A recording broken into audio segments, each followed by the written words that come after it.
Hey good people, and welcome back to the channel. It's a wonderful Saturday, and over the course of this video, I'll be sharing my thoughts and feelings on the season premiere of Ready to Love Miami. Now because this review is coming out a day after the episode aired, I'll be offering more of an opinion on what happened versus a scene-by-scene recap. And in addition to that, I will also be incorporating the predictions that I made for the season, and how this episode may alter those predictions.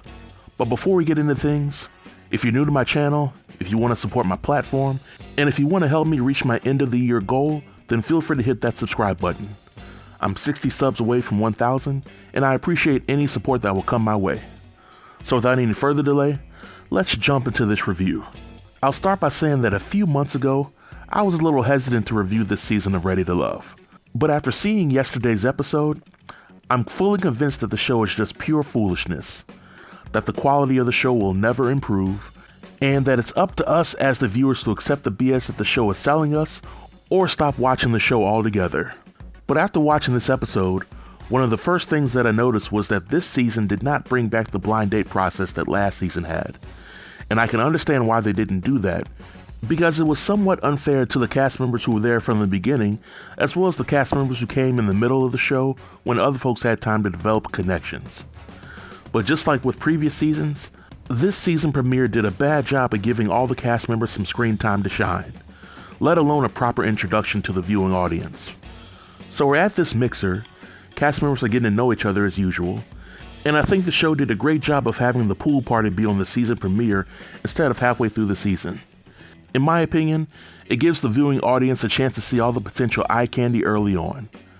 I think the biggest shocker this episode was seeing Calvin remove himself from the show due to having a family emergency. As some of you already know, Calvin was one of my locks to make it to the end of the show. I'm not sure if he chose to leave the show, or if the show told him that if he left he wouldn't be able to come back. But judging by how some of the women came off this episode, I think Calvin did himself a favor by exiting pretty early. Which brings me to my next talking point. Ladies, if I were a cast member on this season of Ready to Love, and I went into the process completely blind, then I'll gladly tell you which of these women I would be interested in, and which are the ones I would treat like a bill collector and avoid. When it comes to the women that I would be interested in, I first gotta roll with Kayla.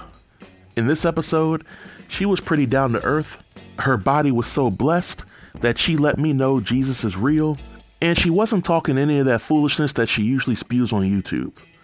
I also gotta roll with Looney and Shakira, because not only are they beautiful, but they also come off as the most genuine out of all the women there. I think Jay has an amazing body, but I'm not quite sure if she is as young as the show says she is. I think her personality would be an acquired taste, but if I were on the show, I would definitely be interested in clapping them cheeks. I think Trinika is a sleeper, and she has a good chance of replacing Kayla in this top 4 eventually. I'm still on the fence about Brandy, because outside of what she does for a living and how she looks, I didn't really get to know anything else about her for this episode. Now when it comes to the women that I'm not really feeling, I gotta roll with Charisse, April, Dominica, and Kadian. I think Charisse is thicker than Cole Rotel Dip, but she comes off as someone who has been told all her life that she's beautiful. And as a result, the compliments have gone to her head and she doesn't focus on anything else. In my opinion, she doesn't have much substance, and if I were to somehow ignore her personality flaws, then I would eventually get bored of her, and things would ultimately end. Kadian is also attractive, but she has a strong personality, and that would be a turnoff for me. For example, how she handled the whole situation with Devin talking about his son was a huge red flag to me. Yes, Devin may have some things going on with his son that he could work on, but Kadian was completely judgmental, and she comes off as someone who has to be right and she can't be talked down once her mind is made up. Now I will say that I like April's personality a whole lot. She's mature, she knows what she likes, and she's very direct when she communicates. But her not wanting to have kids and her age would have been a deal breaker for me. And I think Dominica is cool, but our personalities will be like oil and water, and I wouldn't see her in a romantic light. Speaking of Dominica, I really wasn't feeling how some of the women were talking about her behind her back. These are grown women, some of which may be grandparents, and the level of disrespect that they showed towards one another was mind-blowing. Towards the end of the episode, the ladies nominated Swayze and Sean up for elimination, and I can say that I really wasn't surprised by either one. The women felt that Swayze was for the streets, and Sean was essentially being goofy with a group of ladies that were looking for romance, good conversation, and some good pickle tickle action. So Nephi Tommy lets Sean know that his services were no longer needed, but I also think physical attraction played a part in this elimination. Now when it comes time for the men to nominate 2 women up for elimination, they nominate Charisse and Dominica. April's name was also floated around, which really wasn't a shock, because in my predictions video, I had April and Dominica as locks to go home. But to the surprise of all, Nephi Tommy gives Dominica and Charisse a pass from elimination, which means that the women will either have the power to eliminate another guy next episode, or the men will have to eliminate 2 women at some point later on in the season.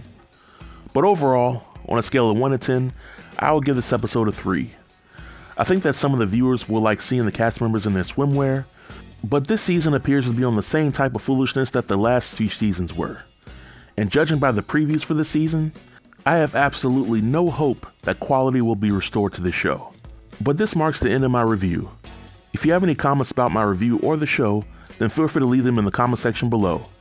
And to all the folks who saw this season premiere, how do you feel about the Devin situation? Do you feel that he should have been voted off immediately, or do you think some of the women overreacted to his situation? Leave your comments below and I'll reply to everybody. Until next time, stay tuned and stay safe. Peace.